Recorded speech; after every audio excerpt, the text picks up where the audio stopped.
Hi, my name is Becky. I'm a Christian and I have ADHD and bipolar type 2, and I wanted to share with you what I'm doing this summer, how I handle having all the kids home. And also, I'm just letting you know I haven't done videos for a little while because it's been hard adjusting to the new schedule, and I don't think I'm going to be doing a whole lot this summer. I hope I can do some videos, but it might not be very consistent.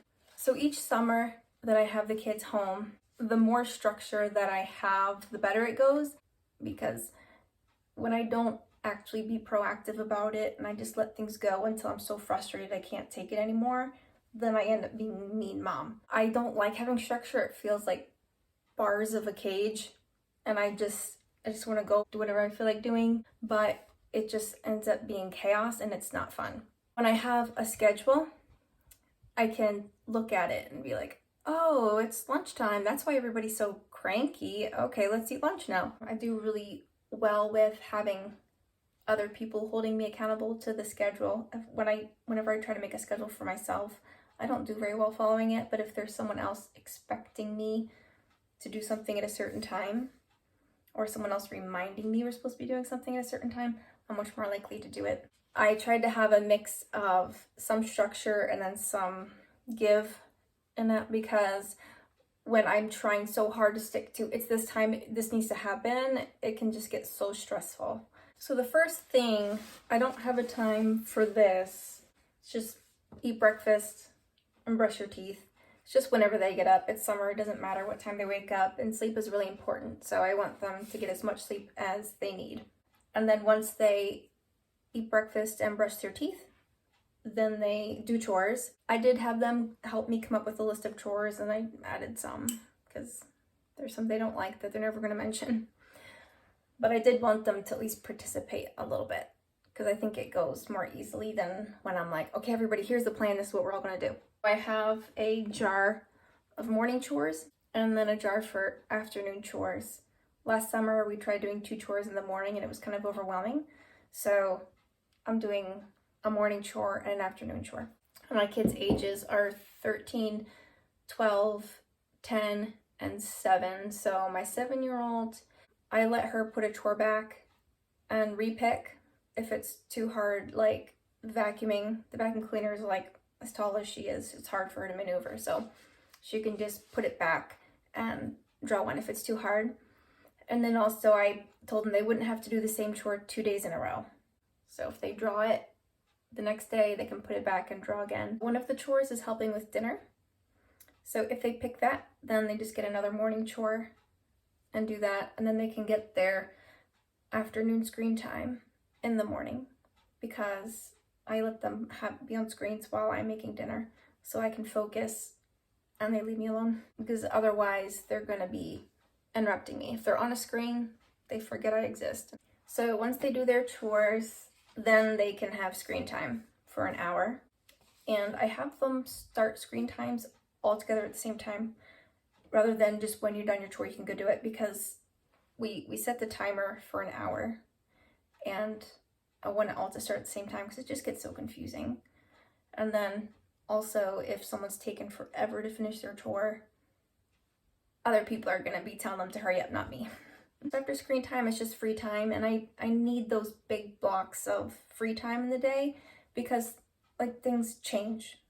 Like maybe we go to the beach with somebody, or maybe, someone's having an extra difficult time doing their chore and they're putting up a big fight. It's just going to take longer. Or I don't know. Things just happen.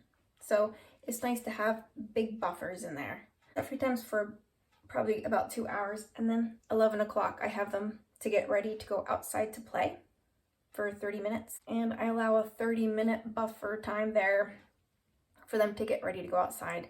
Last summer I was like, okay, this is the time you go outside, so everybody get ready. And it just always took way longer because someone can't find their shoes, or someone wants to bring some toy outside or something. This time, instead of having a certain time to go outside and then getting stressed out that time is just creeping away, I just set the time for 11. Okay, go get your shoes, go get your stuff, whatever, put on your sunscreen, bug spray, whatever, and then go outside. And then whenever they go outside, I set the timer for 30 minutes. And then when they come in, we'll have lunch. and I did 12 o'clock for lunch. I try to have lunch at a certain time.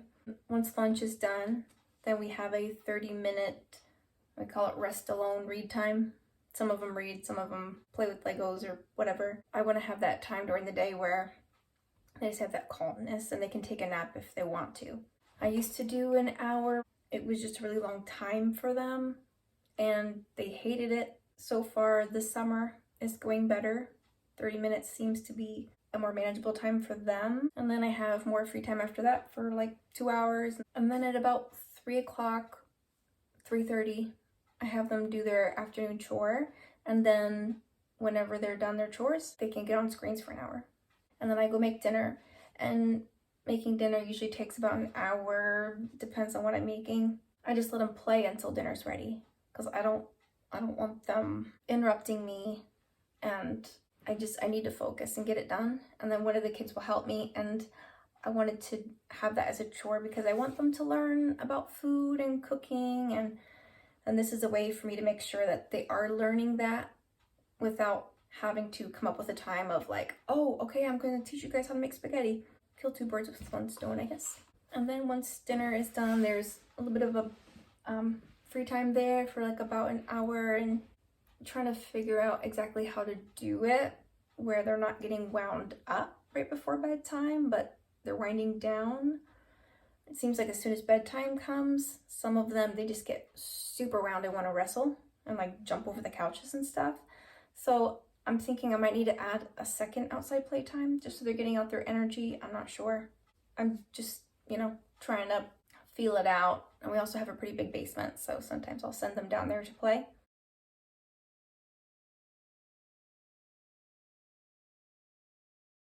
And then 6:25, I have them do a 5-minute pickup.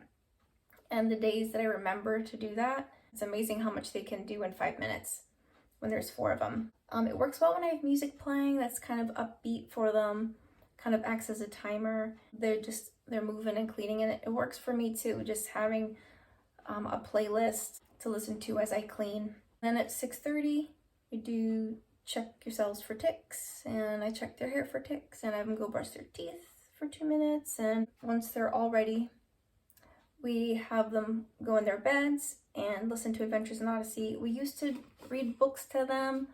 It was just getting so frustrating because we'd be trying to read and they're goofing off. I want to do that again in the future. But right now, we're not reading to them. They're going to bed, listening to Adventures in Odyssey, which is like a radio drama, and it teaches them good lessons. Then 8:30 is lights out, be quiet, go to sleep. The older ones, I'm fine if they want to stay up and read. They're old enough. So I hope that was helpful for you, and I hope I can make more videos this summer, and I hope I'll be able to get into more of a routine once school starts again in August. I thank you for your patience and understanding, and I hope you have a good day.